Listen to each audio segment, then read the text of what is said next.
Assalamualaikum warahmatullahi wabarakatuh. Alhamdulillah wassalatu wassalamu ala Rasulillah wa ala alihi wa ashabihi wa man tabi'ahu huda. Amma ba'd. Saudara-saudara sekalian, alhamdulillah kembali kita mengkaji kitab Awwalu Marrah Atadabbarul Quran. Pertama kali saya melakukan tadabbur Al-Quran yang disusun oleh Syekh Adil Muhammad Khalil. Ini adalah pertemuan yang kedua. Kita akan baca Al-Muqaddimah, ya, pendahuluan. Bismillahirrahmanirrahim. Alhamdulillahilladzi anzala ala 'abdihi al-kitaba wa lam yaj'al lahu 'iwaja. Alhamdulillah, segala puji bagi Allah, alladzi anzala, yang telah menurunkan, ala 'abdihi, kepada hambanya, yakni kepada Nabi Muhammad sallallahu alaihi wasallam, telah menurunkan apa? Al-kitaba, kitab, yakni kitab Al-Quran. Walam yaj'al, dan ia Allah tidak menjadikan, lahu, baginya, bagi Al-Quran, bagi kitab, iwaja, bengkok. Arti secara keseluruhan, segala puji bagi Allah yang telah menurunkan kitab kepada hambanya dan tidak menjadikannya bengkok. Surat Al-Kahfi ayat pertama atau ayat 1. Ayat ini menerangkan bahwa diturunkannya kitab Al-Quran itu merupakan nikmat dari Allah yang wajib disyukuri. Di antara wujud syukur kita adalah kita baca dan kita tadabburi serta kita amalkan. Di dalam ayat ini ditegaskan pula bahwa Al-Quran ini membimbing umat manusia ke jalan yang benar, ke jalan yang lurus, tidak bengkok, tidak nyerong, tidak nyimpang.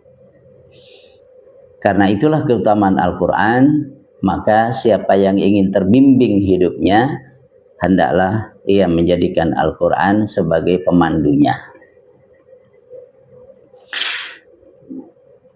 Ini ayat pertama disebutkan dalam muqaddimah. Kemudian ayat yang kedua disebutkan dalam surat Al-Furqan, ayat pertama pula. Tabarakalladzi nazzala al-furqana ala 'abdihi liyakuna lil 'alamina nadhira. Tabaraka, maha barakah. Barakah itu artinya kathratul khairi wazdiyaduhu, banyaknya kebaikan dan terus bertambah-tambahnya kebaikan, meratanya kebaikan. Ini barakah. Tabaraka, maha barakah. Siapa yang maha barakah? Alladzi, Allah yang nazzalal furqana, menurunkan kitab Al-Furqan, maksudnya kitab Quran sebagai pembeda, ala abdihi, kepada hambanya, yakni kepada Nabi Muhammad, liyakuna, agar ia menjadi, Nabi Muhammad menjadi, lil alamina, kepada seluruh alam, menjadi apa? Nadhiran, pemberi peringatan. Maha barakah Allah yang telah menurunkan kitab Al-Quran sebagai pembeda, pembeda antara hak dan batil, antara benar dan salah, antara lurus dan menyimpang. Menurunkan kitab Al-Quran itu kepada hambanya, yaitu Nabi Muhammad, agar ia menjadi orang yang memberi peringatan kepada seluruh alam. ayat ini menerangkan kepada kita bahwa segala kebaikan itu datangnya dari Allah. Karena Allah adalah tabarakah, itu diantara sifatnya, maha barakah. Kalau dalam kitab-kitab tafsir kita jumpai aitanazzaha wa taqaddasa wa ta'azama wa takatsara khairu. Ia maha suci, ia maha agung, dan ia maha banyak kebaikannya. Jadi Allah itu maha barakah. Allah maha barakah, maha banyak kebaikannya. Maka siapa yang ingin hidupnya berlimpah kebaikan, maka dekatlah dengan Allah, taatlah kepada Allah, ibadahlah kepada Allah. Kemudian di sini sifat barakah bagi Allah Subhanahu wa taala dikaitkan dengan penurunan Al-Qur'an, untuk menunjukkan bahwa Al-Qur'an ini penuh barakah pula. Karena ia diturunkan oleh Allah yang maha barakah. Maka siapa yang ingin hidupnya berlimpah kebaikan dari Allah yang maha barakah, maha banyak kebaikannya, maka dekatlah, akrablah, jadikanlah Quran sebagai panduan. Karena Quran itu yang datang dari Allah yang maha barakah. Maka ada seorang ulama yang bernama Syekh Asy-Sya'rawi, ulama dari Mesir. Ia menyampaikan satu ungkapan hikmah. Kata beliau, "Ma zahamal Qur'anu syai'an illa barakahu." Tidaklah Al-Qur'an berdesak-desaan dengan sesuatu, melainkan sesuatu itu menjadi berkah, mendapatkan keberkahan. Jadi kalau Al-Qur'an, ya, kita punya kegiatan-kegiatan, aktivitas-aktivitas, kesibukan-kesibukan. Dari aktivitas dan kesibukan kita itu, kita tidak lupa untuk tetap mendesak-desakkan Quran dalam aktivitas kita. Artinya kita tidak melupakan Quran, kita tetap akrab dengannya, maka aktivitas kita itu malah menjadi berkah. Jadi berkahnya kegiatan kita bukan karena kita jauh dari Quran, tapi karena kita menjadikan Quran sebagai panduan. Tetap kita baca, tetap kita tadabburi, tetap kita berusaha untuk mengagendakan amal-amal apa yang bisa kita lakukan dari arahan-arahan Al-Quran. Gitu. Wassalatu wassalamu ala man arsalahu Allahu rahmatan lil alamin. Setelah dibuka dengan dua ayat Al-Quran, muqaddimah ini dilanjutkan dengan salawat dan salam. Ya, salawat dan salam untuk orang yang Allah telah utus ia sebagai rahmat bagi semesta alam, yaitu Nabi Muhammad. Wa hidayatan linnasi ajma'in. Allah mengutusnya pula sebagai petunjuk, ya, bagi umat manusia seluruhnya, yaitu Sayyidi waladi Adam Muhammadin sallallahu alaihi wasallam, yaitu pemimpin anak cucu Adam, yaitu Nabi kita Muhammad sallallahu alaihi wasallam. Jadi setelah hamdalah, yang kedua salawat dan salam. Untuk siapa? Untuk Nabi Muhammad yang diutus oleh Allah sebagai rahmat bagi semesta alam dan sebagai pembimbing, ya, hidayah bagi umat manusia secara keseluruhan.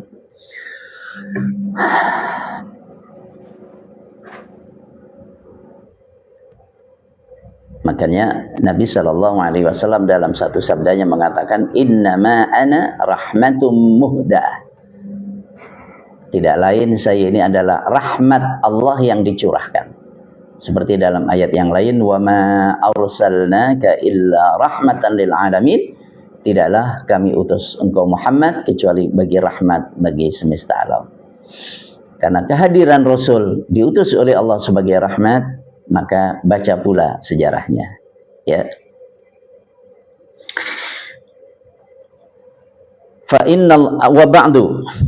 Setelah itu, setelah hamdalah dan salawat salam, fa innallaha ta'ala imtanna ala ibadihi an arsala ilaihim khalilahu wa rasulahu sallallahu alaihi wasallam basyiran wa nadhira.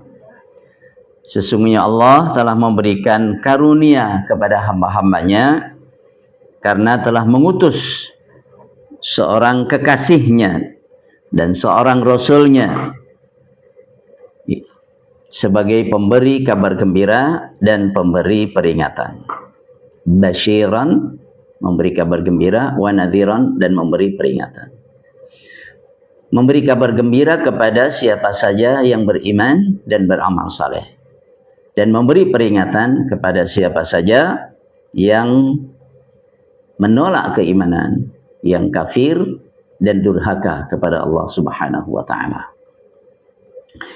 Kabar gembira bagi orang yang beriman adalah kehidupan yang bahagia dan surga di akhirat, dan peringatkan bagi orang yang kafir adalah kesempitan hidup, kesempitan hati, dan siksa yang pedih di akhirat nanti. Wal'iyadzubillah.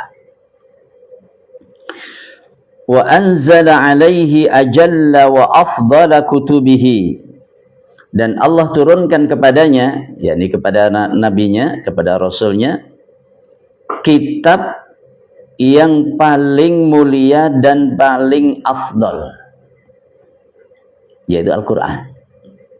Jadi Allah utus kekasihnya, rasulnya, membawa kitab yang paling mulia. Ini nikmat, karunia dari Allah Subhanahu wa taala. Laqad ja'akum rasulun min anfusikum. Allah ingatkan pula itu. Sungguh telah datang kepadamu seorang rasul dari kalanganmu sendiri. Dan Allah turunkan kitab yang paling agung, yang paling mulia. Musaddiqan lima baina yadayhi minal kutubi wa muhaiminan alaihi, membenarkan ajaran-ajaran yang terdapat dalam kitab-kitab sebelumnya.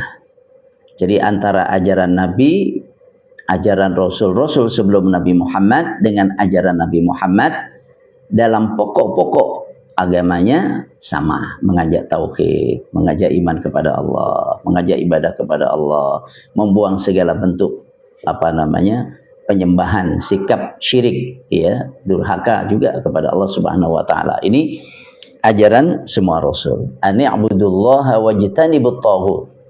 Wa laqad ba'atsna fi kulli ummatin rasula, dan sungguh telah kami utus rasul pada setiap umat.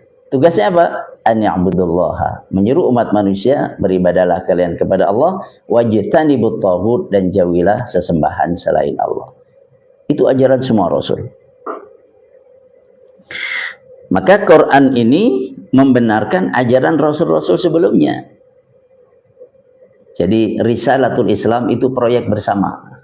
Dimulai dari rasul yang pertama dan terakhir, sampai rasul yang terakhir, yaitu Nabi kita Muhammad sallallahu alaihi wasallam. Dan Nabi Muhammad itu ibarat dalam bangunan batu bata terakhir dalam bangunan itu.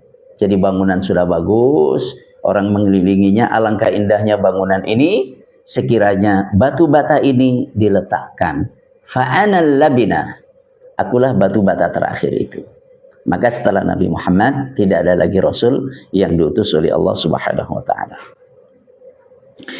Dan Quran juga wa muhaiminan alaihi, sebagai batu ujian terhadap kebenarannya. Jadi kalau ada orang mengklaim ini ajaran rasul sebelumnya, ya, ini adalah ajaran Nabi Fulan, ini ajaran Nabi Fulan, apakah benar pengakuan itu bahwa hal tersebut merupakan ajaran Nabi dan Rasul sebelumnya? Quran menjadi batu ujian. Lihat sesuai enggak dengan Quran. Kalau sesuai dengan Quran berarti benar. Kalau tidak sesuai dengan Quran berarti sudah disimpangkan oleh orang-orang yang mengikutinya.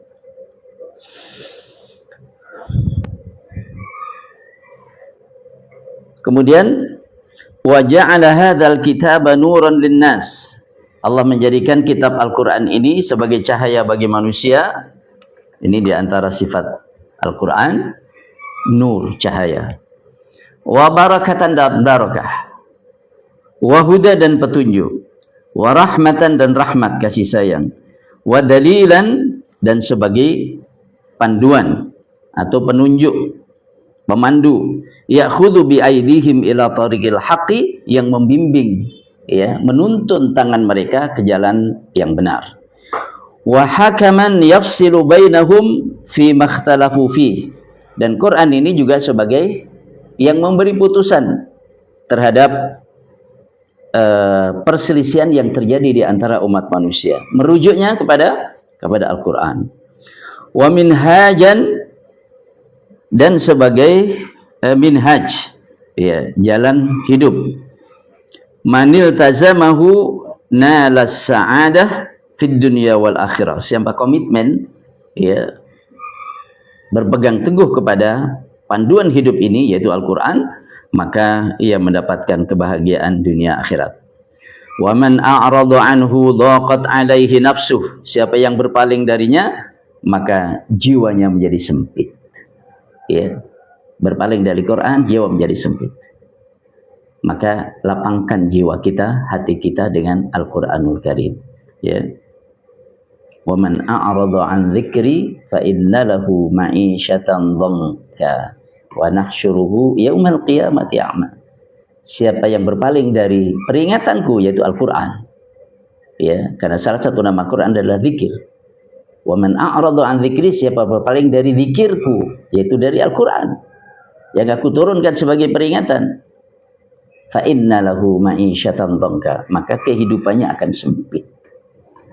Ya. Wa nahsyuruhu yaumal qiyamati a'ma, dan akan kami bangkitkan nanti di hari kiamat dalam keadaan buta. Sebagaimana di dunia dia buta, tidak tahu jalan kebenaran, di akhirat pun buta, tidak bisa melihat, kemudian dicampakkan ke dalam api neraka. Wal iyadu billah. Semoga Allah melindungi kita semuanya. Jadi siapa yang berpaling daripadanya maka sempitlah jiwanya. Wa syaqiya fid dunya wal akhirah, dan celaka di dunia dan akhirah.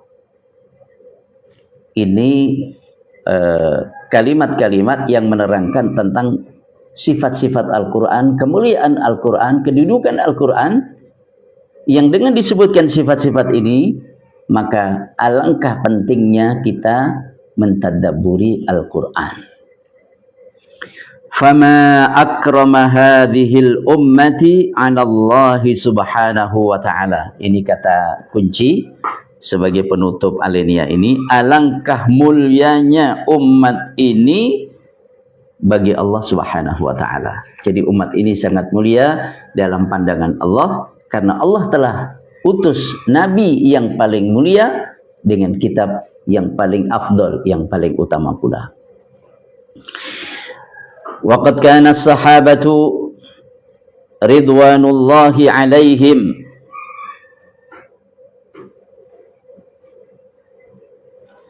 nih, apa ini? Ya'udduna al-Qur'an al-Karima rasaila min Allah Ta'ala yaqra'unaha fi salatihim bil-lail wa yutabbiqunaha bin-nahar. Ini kemudian penyusun kitab ini, kitab Awwalu Marrah Atadabbarul Quran, pertama kalinya saya mentadabburi Al-Quran, karya Syekh Adil Muhammad Khalil. Beliau kemudian merangkan tentang bagaimana sikap generasi terbaik, generasi pertama umat ini, yaitu generasi sahabat.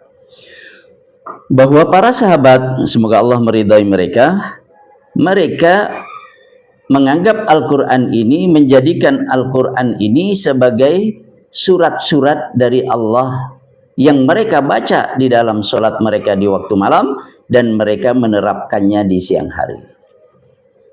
Jadi 2 poin, ya, 3 poin bahkan. Pertama, Quran itu surat, risalah. Kalau kita dapat surat dari seseorang, maka kita buka. Setelah kita buka, kita baca. Setelah kita baca, kita memahami pesannya, kita respon. Apa pesannya? Kita respon. Nah, para sahabat memperlakukan Al-Quran ini ibarat surat-surat yang datang dari Allah. Karena Al-Quran ini adalah surat-surat yang datang dari Allah, maka surat ini kemudian dibuka. Quran dibuka. Setelah dibuka, dibaca. Setelah dibaca, difahami. Setelah difahami, apa pesan Allah melalui surat-suratnya ini? Sami'na wa ata'na. Kita dengar dan kita taat. Kita respon, kita indahkan, kita amalkan. Kalau kita dapat surat dari orang lain, ya, katakanlah melalui WA, melalui apalah. Surat masuk, tidak kita buka. Besok nggak kita buka. Sepekan tidak kita buka. Menunjukkan apa? Menunjukkan bahwa kita kurang memberi perhatian kepada surat tersebut. Dan kita kurang memberikan penghormatan kepada orang yang mengirimkan surat. Atau dengan kata lain, abai. Nah, ini surat datang dari Allah Subhanahu wa Ta'ala, yaitu Al-Quran. Kalau kita tidak buka surat, berarti kita mengabaikan surat yang datang dari Allah. Khawatir itu termasuk tidak pula memuliakan Allah Subhanahu wa Ta'ala yang telah berkirim surat. Makanya para sahabat Nabi, mereka membaca Al-Quran ini sebagai surat-surat yang datang dari Allah. Karena itu surat, maka perlu difahami.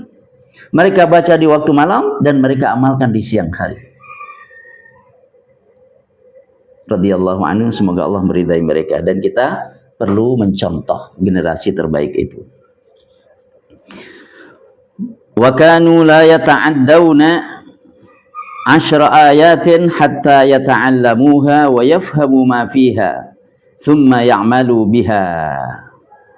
Mereka tidak melampaui 10 ayat sampai benar-benar mereka mempelajarinya, memahaminya, ya.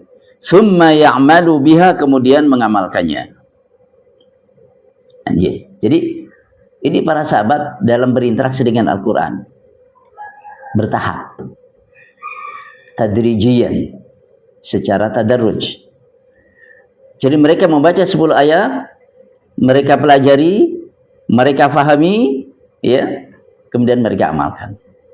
Baru setelah itu masuk ke 10 ayat berikutnya. Jadi ada target, ya, ada upaya. Tidak kemudian membaca seterusnya tanpa ada upaya untuk memahami.